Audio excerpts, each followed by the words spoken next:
But why is eating one thing out from his other finger? He's copying him. He's imitating him.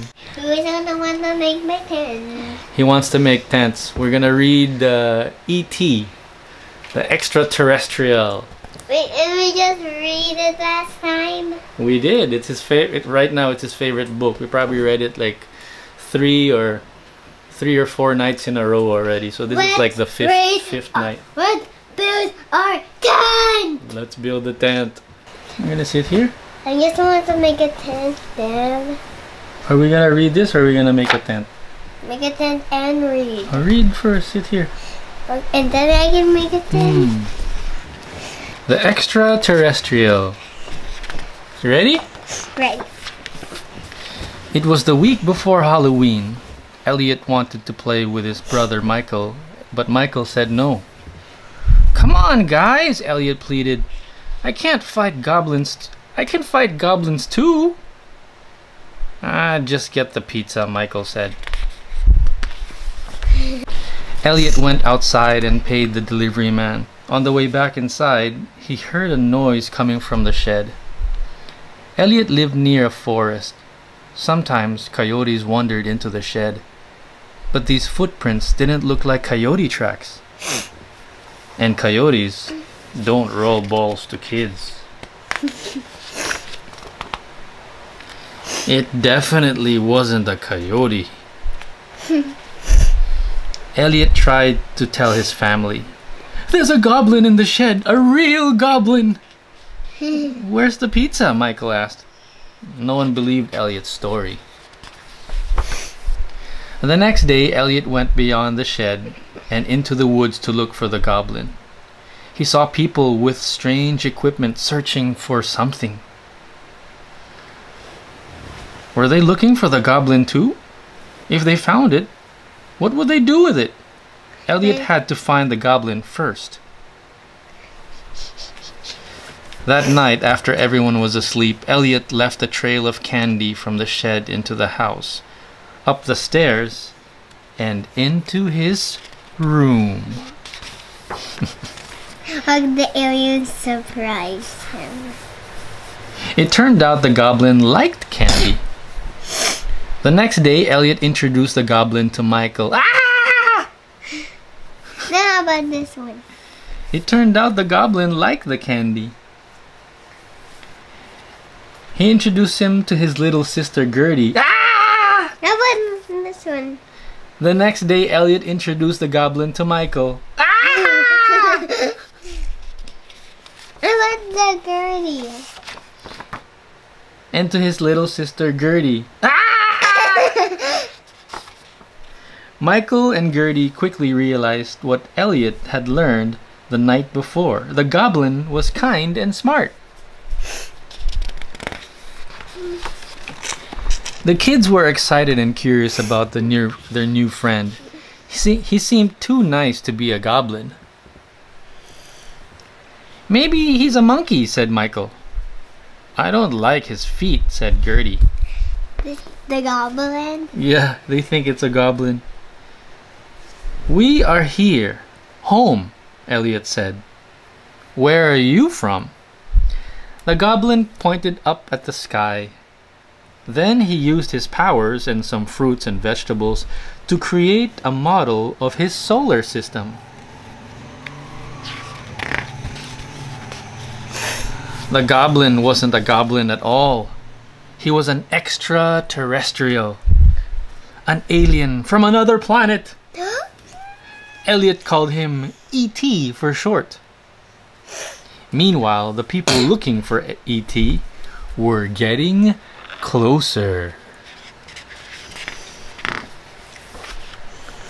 The next morning, the kids went off to school. Their mom was leaving for work and she heard a noise coming from the closet. But when she opened the door, all she saw were stuffed animals. After she left, E.T. had the house all to himself. He went exploring. First, he made friends with the local wildlife. He's a puppy. Who's that? Yeah. So cute. He met the dog, huh? Yeah. Then he got something to eat. He found a toy to play with. What are these? What's this? As for the TV, it gets and this one? a Newspaper. Something to read. He watched television. He learned about Earth forms of communication. And then, all of which gave him an idea. If only he could find everything he needed. When Gertie came home, she taught E.T. the alphabet. B is for balloon. She said, B. E.T. said. Yes, Gertie said. B. Good. Yeah. Yes. I just want to look. I know, but are we going to close the book already? No. Oh, you already hit the tripod. Lift your feet up from there. Elliot got home not much later and found E.T. in his closet. Gertie and E.T. were playing dress-up together. Elliot, E.T. said. I taught him to talk, Gertie bragged. Elliot found the box of items that E.T. had collected. He cut himself on a saw blade. Ouch! Elliot yelped. Ouch! E.T. said. His finger began to glow. No, I mean... Ouch! E.T. said. No, not E.T. E.T. Not E.T. His finger began to glow. Not E.T. He's not E.T. This is he. E.T. No, this is Elliot. But E.T. is repeating what Elliot said. So Elliot said, ouch! And then E.T. said, ouch! E.T. said, his finger began to glow. But why is E.T. one saying ouch from his other finger? He's copying him. He's imitating him. He's telling him he understands what the boy feels. E.T. touched his fingertip to Elliot's and the cut healed. Oh. Then E.T. showed Elliot and Gertie a drawing of something he wanted to build. It looked like a radio. Phone home, E.T. said. Phone home. E.T. worked on his radio all night. Meanwhile, the people who were looking for E.T. were getting even closer. E.T. wanted his family to find him and take him home. But he had to hurry. E.T. wasn't meant to live on Earth. He was starting to feel sick. A hanger. It is a hanger, huh? And an umbrella. And an umbrella. What else do you see there? I see a saw blade. A saw blade. Ouch! Ouch! It hurt me. And a lamp. Just like Mommy's lamp on the table. Ah, so bright! It's so bright. Ow! A radio. Radio and the headset.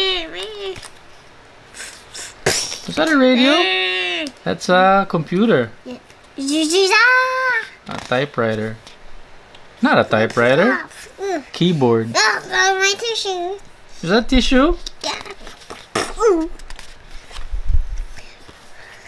The next day was Halloween. It was the perfect time to get E.T. into the woods, where he could use the radio to send a clear signal home. Michael and Elliot pretended that E.T. was Gertie. Off they went into the streets in broad daylight. No one suspected a thing. Some of the costumes made E.T. think of home. Away from the other trick-or-treaters, Elliot and E.T. got on Elliot's bike and headed into the woods. When the ride got too bumpy, E.T. took over. Together, they rose off the ground and soared through the sky. They landed in a clearing and assembled the radio. E.T. pointed it toward the sky, and they sat down to wait. What else do you see here? I see some trees pointing like this, Because the wind is blowing off. And who's watching them? The deer. A deer, huh? Elliot woke up cold the next morning. He and E.T. had been in the woods all night. By the time they got home, the people who were searching for E.T. were at Elliot's house. They were scientists and they wanted to learn about E.T. They put him in a box to bring him to their lab. As Elliot was saying goodbye, E.T.'s chest started to glow. E.T. phone home, E.T. said. Does this mean they're coming? Asked Elliot. Yes, said E.T. Elliot knew this was his last chance to help. While the scientists were busy picking up their equipment, Elliot and Michael snuck E.T. out of the house. Michael's friends brought their bikes and they all raced to the woods. The scientists chased after them. Dun, dun, dun, dun, dun, dun, dun, dun. They're running and running and they even passed through the park. And the monkey bars. Yeah. I want to do the monkey bars. Next time we go to the park? Yes. To escape, E.T. used his powers again, and all the boys soared up into the sky. When they reached the forest, a giant spaceship was landing. Where's the deer here? Maybe he's hiding. Where? So he got scared of the spaceship. Why? Elliot was sad that his friend had to go. E.T. was sad too. The tip of E.T.'s fingers lit up. Baby, don't kick the tripod, please, huh? Okay. The tip of E.T.'s finger lit up, and he touched Elliot's forehead.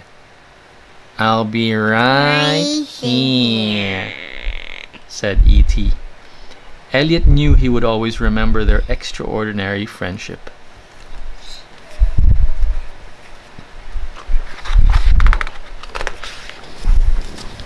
Goodbye, E.T. Goodbye, E.T. Good night. Good night. The end. Now we can make our tent. You want to build a tent or build a radio? Are you gonna phone home? I want to build a radio. Dad!